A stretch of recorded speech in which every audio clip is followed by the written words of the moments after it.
Good morning, Pulaski High School. I'm Hunter Christmas. And I'm Daniel Kringle-Kemps. Thanks for joining us for today's Raider Report. Starting off today's broadcast, we look ahead to the hoopla of next week's Hollapalooza celebration.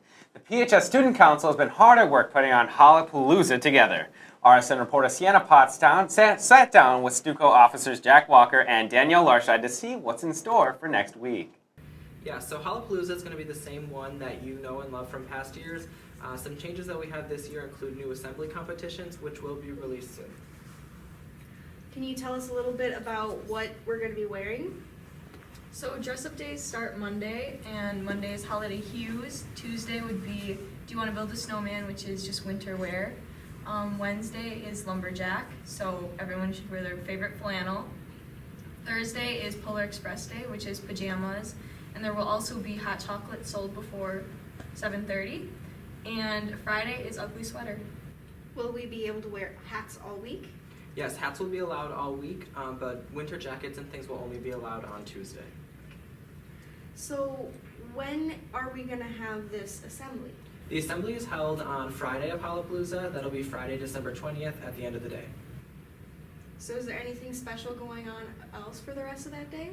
Well, door decorating has been going on for the 2 weeks prior to Hollapalooza. That'll be announced early next week. Additionally, we'll have the locker sign contest. That'll be announced early next week as well. So why do we do Hollapalooza when we have Spirit Week?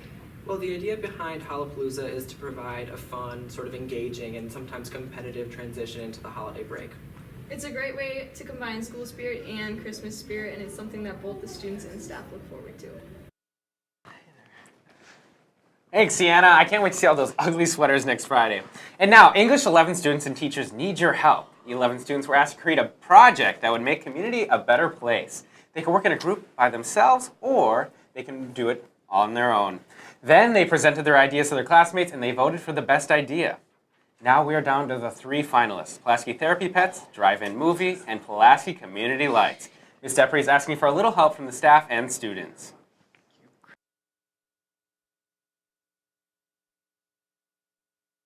We need the school's help, we need the staff, we need the students to vote and take a look at our Google form where we now have the 3 finalists listed with their presentations, and you can decide what you'd like to actually see happen.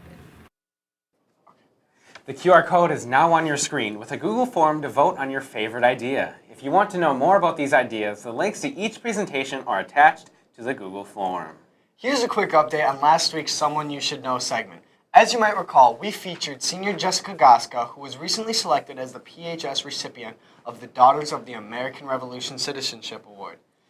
Just a few days ago, Jessica was notified by the District DAR office that she won the essay contest for this area of the state as well. Jessica will receive her award and the scholarship that goes with it in March. Congratulations to Jessica.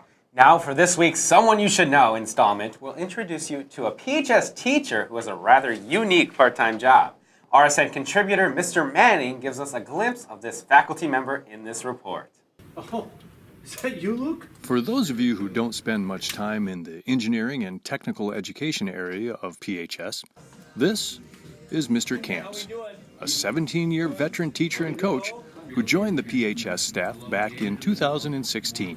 Mr. Camps teaches a variety of engineering courses, as well as Woods 1, animation and web page design, and graphic communication, just to name a few.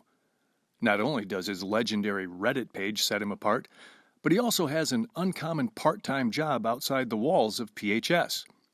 When his work week is done, Mr. Camps leaves his tech ed teammates and joins another team.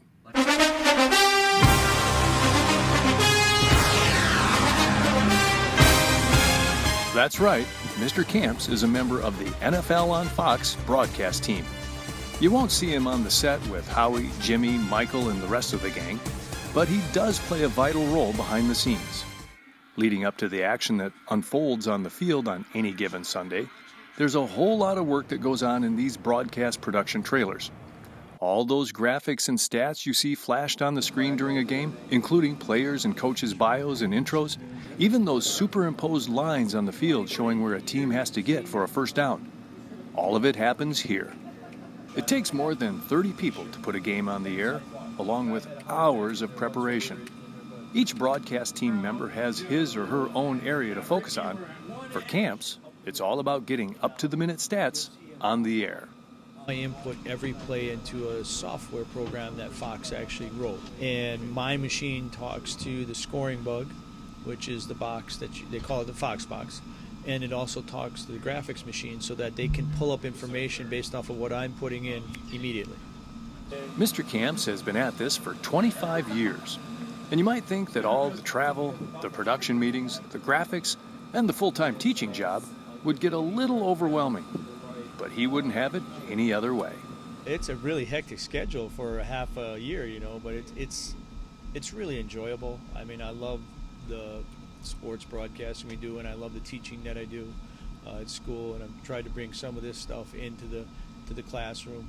Obviously, there's a direct correlation between Mr. Camp's weekend work and the lesson he imparts in classes like graphic communication, where students are using the same or similar software as the professionals.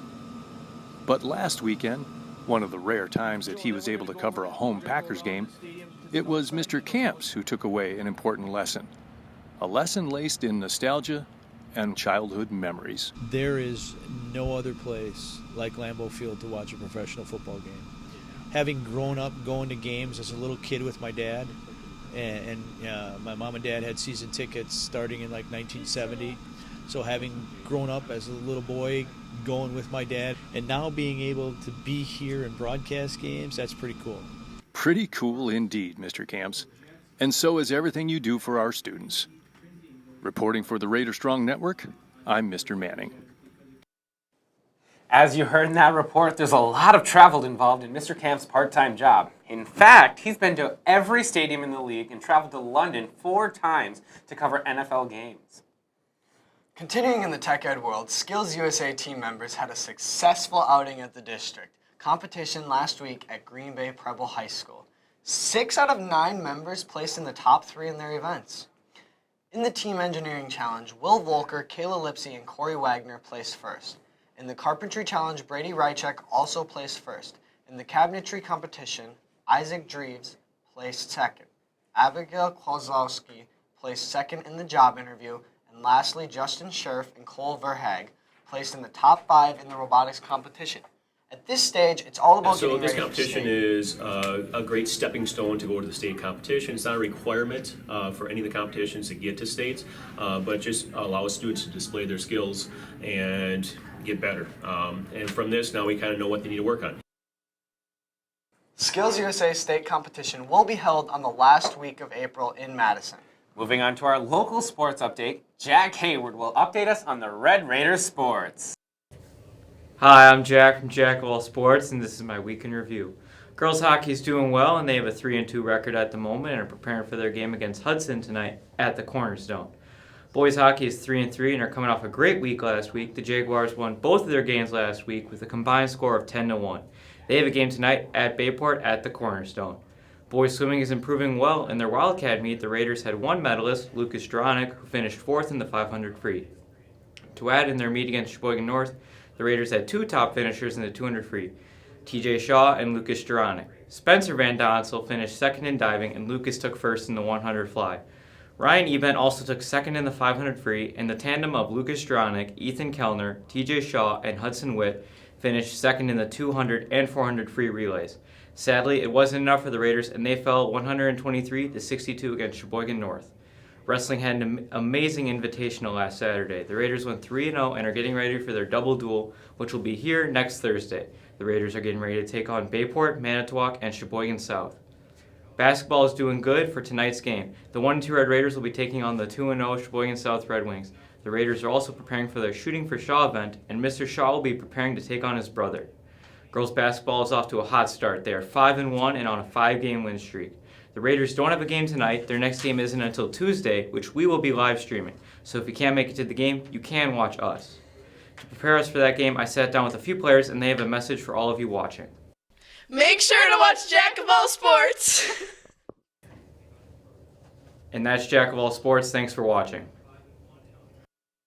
Thanks, Jack, for that hashtag Raider Strong report. Turning to the segment you have all been waiting for, Connor in the Commons. This week, Connor went around and asked about your Christmas gift experiences.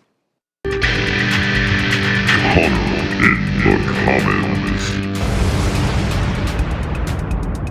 I'm Connor Heason, and welcome to Connor in the Comments. Now, I'm in the Christmas mood, as you can tell. So, I got suggested a question by Jack Walker and Danielle Larscheid to ask, what's the worst Christmas gift you've ever received? I mean, there's no bad Christmas gifts. You gotta be thankful, but let's be honest here.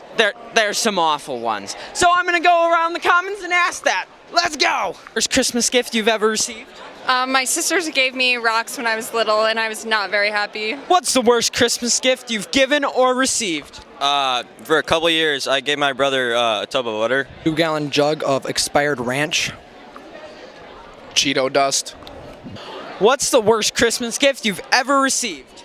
Dude, my katana, definitely. Worst Christmas gift you've ever received? I got a little plastic baby in a mint box.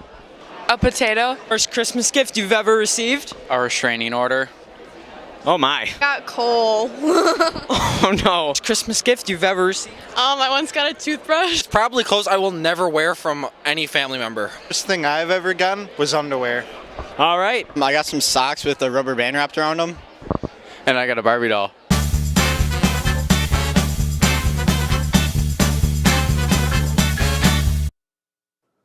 Do you think Connor's gotten a bad Christmas gift? I don't know, but I definitely think he's given a bad Christmas gift, like toothpaste or pencils. Just kidding, Connor. And that's all we have for you today. We hope you have a Raider Day and an awesome weekend.